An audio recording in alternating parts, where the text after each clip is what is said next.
is in 4 sections. Now turn to Section 1. Section 1. You will hear a conversation about a language course. First, you have some time to look at questions 1 to 5.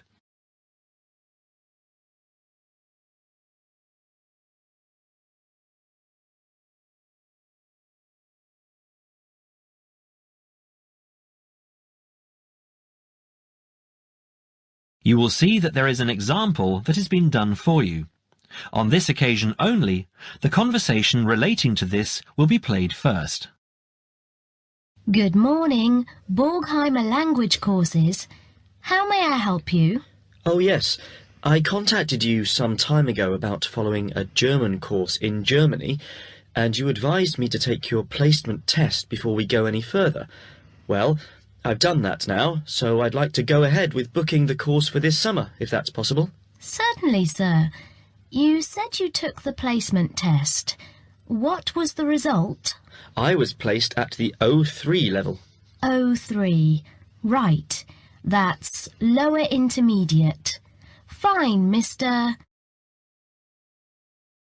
The answer is Level 3 or lower intermediate, so the course level has been filled in for you. Now we shall begin. You should answer the questions as you listen, because you will not hear the recording a second time. Listen carefully and answer questions 1 to 5. Petterson. John Petterson. Could you spell that for me, please, Mr. Petterson? P-E-T-T-E-R-S-S-O-N.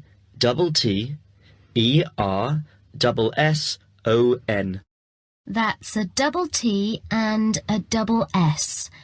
Am I right? That's right. Now, could I ask you where the course takes place? Well, we offer courses in Hamburg and Berlin. For your level, there's never a problem. There are always plenty of people for the intermediate classes. Oh dear. Does that mean that there might be a lot of students in my class? I wouldn't be very happy about that. No, don't worry, Mr. Petterson. The maximum class size is 12, but I've never known there to be more than 9 or 10 in a class. It could even be 5 or 6. Good. Actually, I'd prefer to study in Berlin.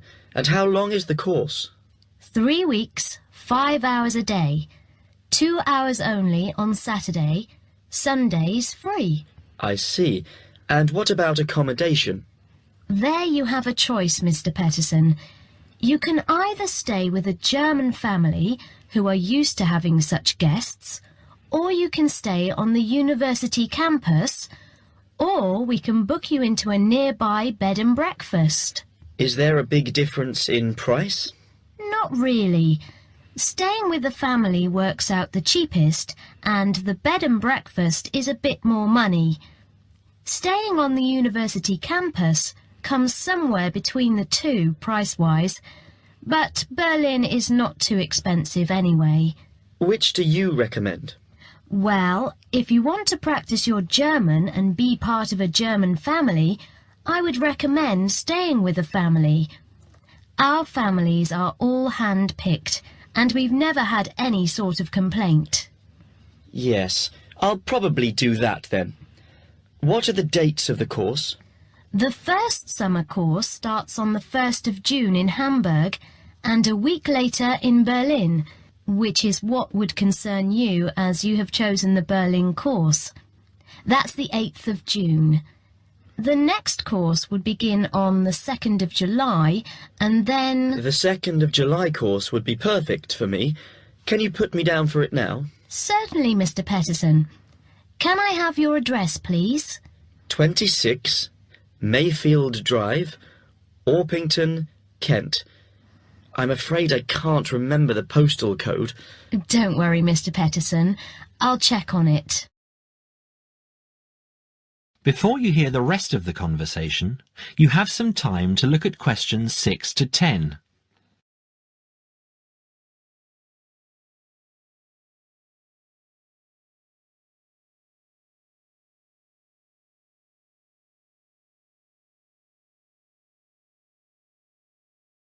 Now listen and answer questions 6 to 10.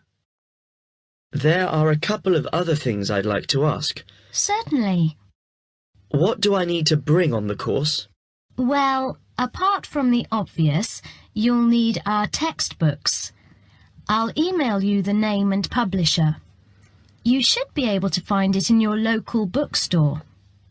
If you do have problems, call me or email me and I'll see what I can do.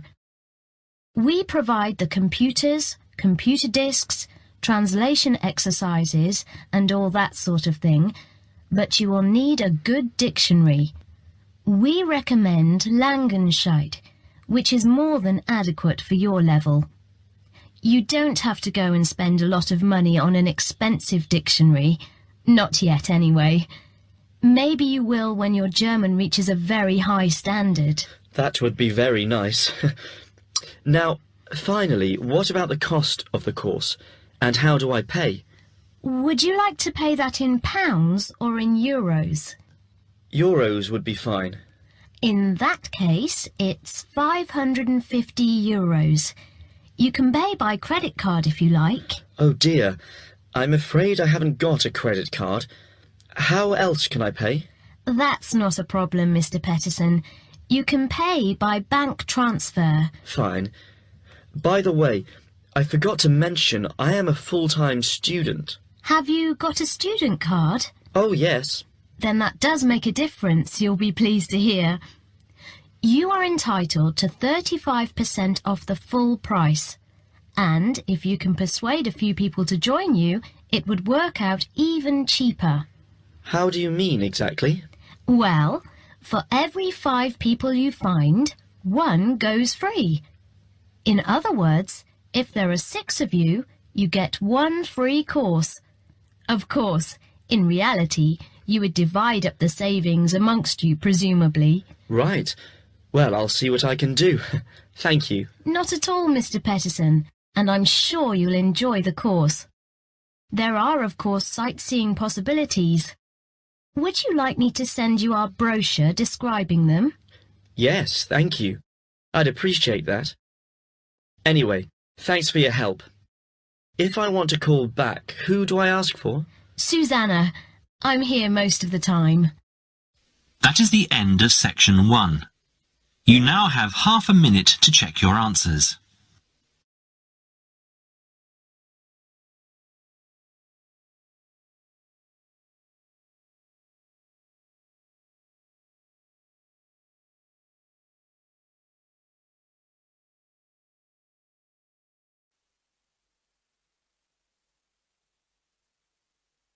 Track 6. Now turn to section 2.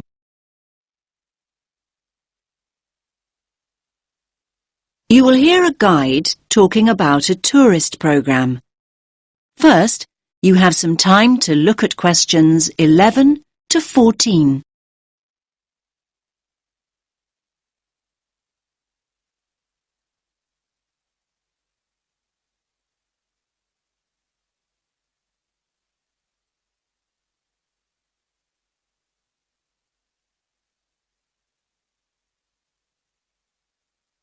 Listen carefully to the first part of the talk and answer questions 11 to 14. Welcome to all of you. Can everyone see me and hear me? Good. My name's Kathy and I'm here to tell you about the special programme of events going on here at the Royal Observatory. Yes, it's Doors Open Day here in Edinburgh. And we're delighted that you have chosen to make this very special building part of your own Open Doors Day experience. Now, I'll make a start with giving you some background information about the Doors Open event. Doors Open takes place every year in September, and the observatory is one of the many buildings, 112 of them in fact, that open their doors to visitors for one weekend.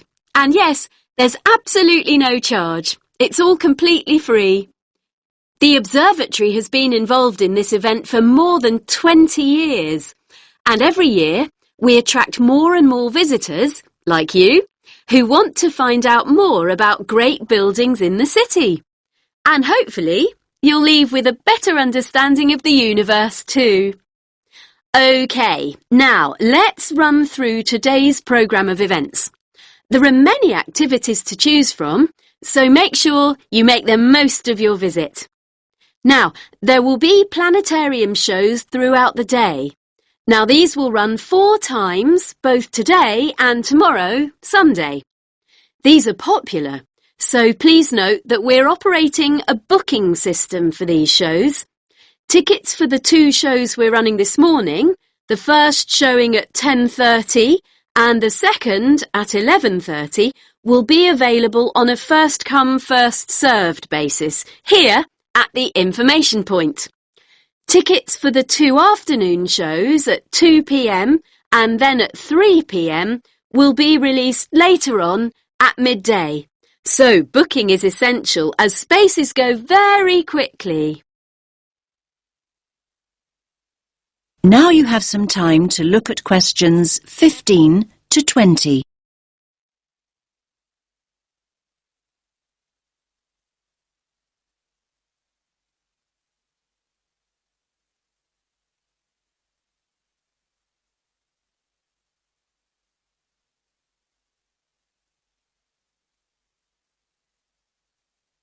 Now listen to the next part of the talk and answer questions 15 to 20.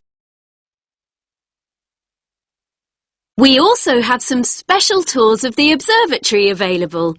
These include a tour of the telescope dome, and visitors will even have the opportunity to get onto the roof.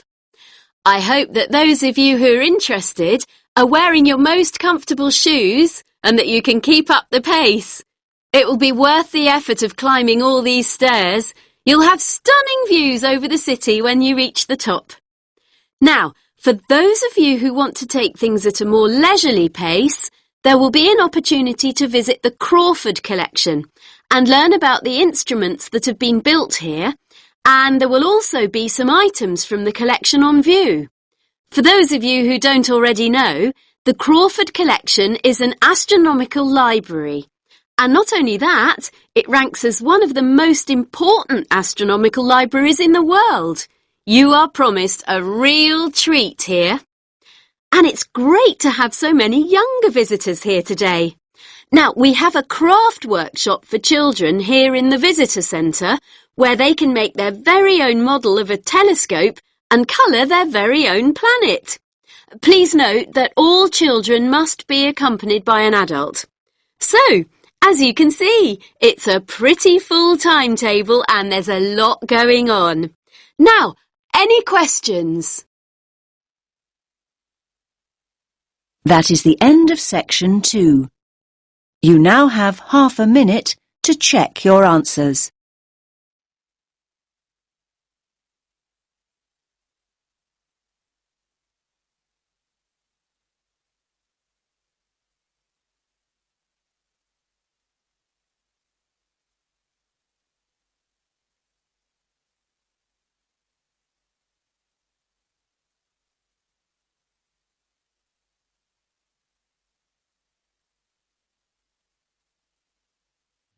Now turn to section 3.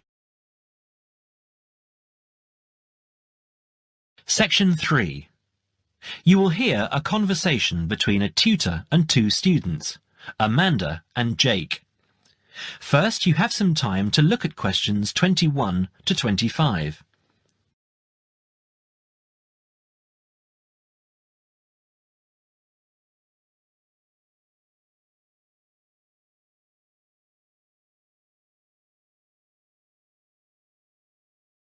Now listen carefully and answer questions 21 to 25. So, Jake and Amanda, how did the project go? Very well, I think, Dr. Hinton. I certainly learned a lot and enjoyed myself at the same time. Me too. So, remind me, what was your project about? Basically, what makes successful people? Let's call them top achievers successful. Yes. How are they different from us? What do they do that other less successful people don't do? Interesting. And did you come to any conclusions?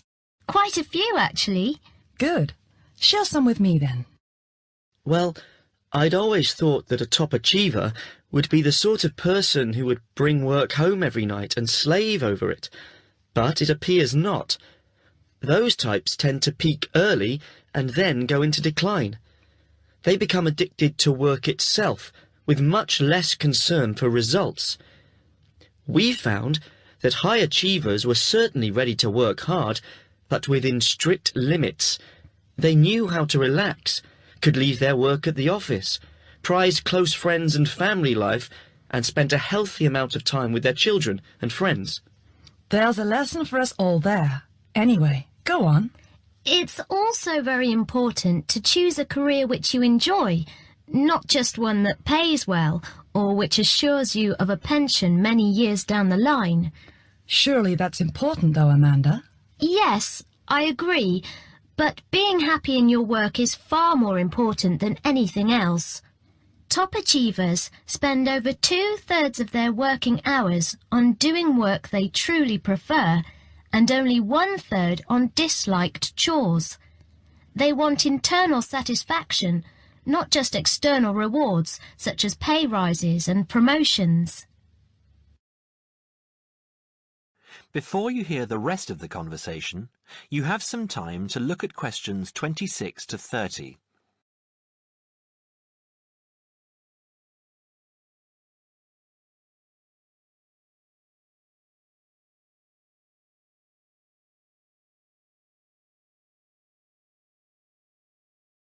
Now, listen and answer questions 26 to 30. Actually, in the end, they often have both, because they enjoy what they are doing, so their work is better and their rewards higher. Yes, Jake, that certainly makes sense. Now, can I ask you something? Do high achievers, as you call them, take many risks? Yes and no. I interviewed one business executive who told me he was able to take risks because he carefully considered how he could salvage the situation if it all went wrong. He imagined the worst that could happen, and if he could live with that, he went ahead. If not, he didn't take the chance. Other people prefer to stay in what I heard described as the comfort zone setting for security, even if it means settling for mediocrity and boredom too. Would you call top achievers perfectionists? Contrary to what I expected, no, I wouldn't. We came to the conclusion that a lot of ambitious and hard-working people are so obsessed with perfection that they actually turn out very little work. I happen to know a university teacher, a friend of my mother's, who has spent over 10 years preparing a study about a playwright. She is so worried that she has missed something, she still hasn't sent the manuscript to a publisher. Meanwhile, the playwright, who was at the height of his fame when the project began, has faded from public view. The woman's study, even if finally published, will interest few people. So, what has this got to do with top achievers? Well, top achievers are almost always free of the compulsion to be perfect. They don't think of their mistakes as failures. Instead, they learn from them, so they can do better next time. Well, would you call them competitive? High performers focus more on bettering their own previous efforts than on beating competitors. In fact, we, came to the conclusion that worrying too much about competitors' abilities and possible superiority can be self-defeating. Yes, and we found that top achievers tend to be team players rather than loners. They recognise that groups can solve certain complicated problems better than individuals and are eager to let other people do part of the work. Yes, loners, who are often over-concerned about rivals, can't delegate important work or decision-making. Their performance is limited because they must do everything themselves. Well, it looks as if you two have done a thorough job, and learn something into the bargain too. Now, there are just a couple of points I'd like to clarify with you. That is the end of section 3.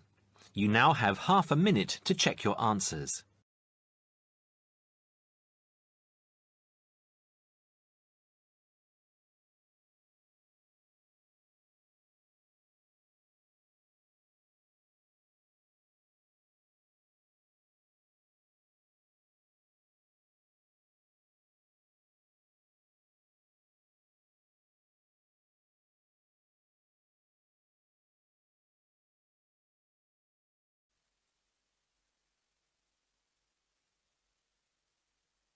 Track 8.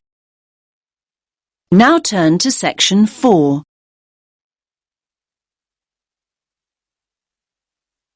You will hear a woman talking about retail psychology. First, you have some time to look at questions 31 to 40.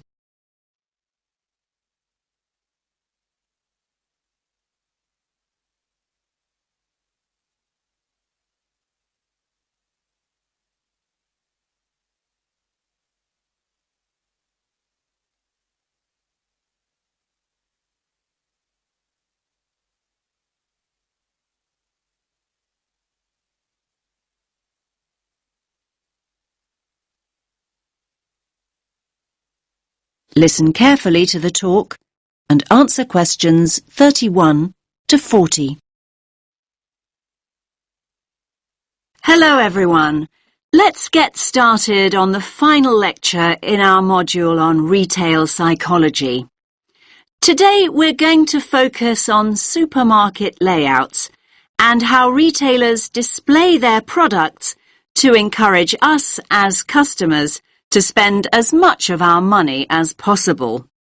It's an interesting topic.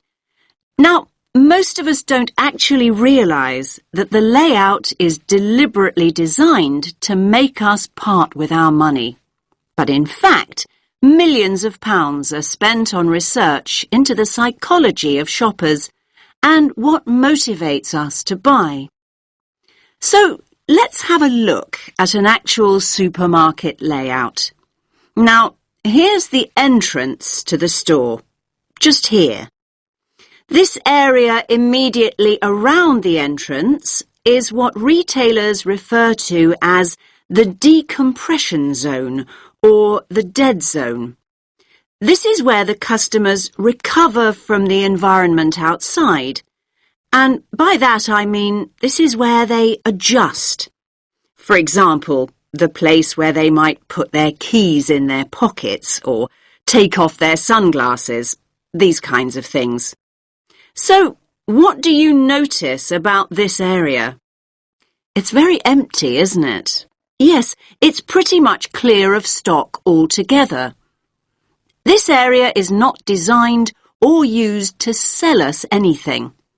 Basically, the supermarkets never put any merchandise here because they know that no one's ready to buy yet. However, the retailers want their customers to feel comfortable. If they're in a relaxed state of mind, they're much more likely to stay longer and spend money. Now, let's look back at the entrance again. Now, it's interesting, but we know that 3/4 of us look right, not left, when we go into a supermarket. So, 75% of people. This gives the supermarkets a great opportunity to hit us with promotions and offers. So, near the front door, you might also find what we call the dwell zone. The dwell zone is the area on the right-hand side by the front door where you are encouraged to relax and browse. You will usually find newspapers and flowers here to help you do exactly that. Moving on from the dwell zone, we come to the power aisle. Basically, it's the main route customers return to after venturing into nearby aisles. And so this is the area of the supermarket where the strongest offers are displayed. So, you might see a sign that reads barbecue time.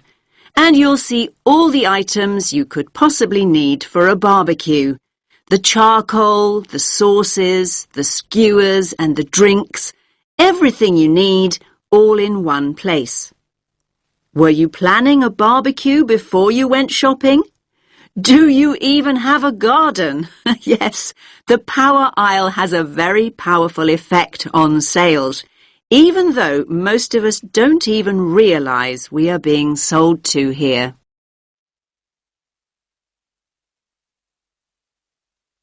Now, let's think about fruit and vegetables for a moment. They're always located towards the front. Now, why do you think this is? Yes, fruit and vegetables are always at the front because it gives the supermarket a healthy image. And let's think back to flowers and newspapers. We talked about both these items earlier. And yes, they're displayed near the front on the right. Now, they're known as distress goods. Why's that? Well, these are the goods that we often buy in a hurry or on impulse. In other words, these are the items we didn't actually intend to buy at all. But the supermarkets want us to put them in our trolleys even before we start our proper shopping. Now, what about everyday items like bread or milk or cereals? They're always placed right at the back of the supermarket. Yes, in this area here. Again, this is a deliberate strategy by the supermarkets. Basically, they want us to walk through the whole store to get them in the hope we will buy other things on the way. That's why items like these are often called destination goods. Now, where products are placed on the shelves makes a real difference. We read shelves a bit like we read a book. Our eyes go from left to right. And they want you to focus on the more expensive items, so they place them at eye level. It's often quite hard to spot items like cheap tinned food. Why is that? Well, they're normally placed very low on the shelves. Basically, the supermarkets don't want the cheapest products to be the ones you see first. Finally, let's have a look at the checkout area here. Now, we all know that sweets are deliberately placed within the reach of children at the checkout. But all kinds of things are displayed at checkouts these days. In fact, supermarkets can change what's on offer almost by the hour. It's a quick and easy way for them to rotate their stock. So, if the sun comes out, the checkout is an ideal place to display sunglasses. And if it rains, umbrellas can be placed there instead. Now, does anyone have any questions? That is the end of section 4.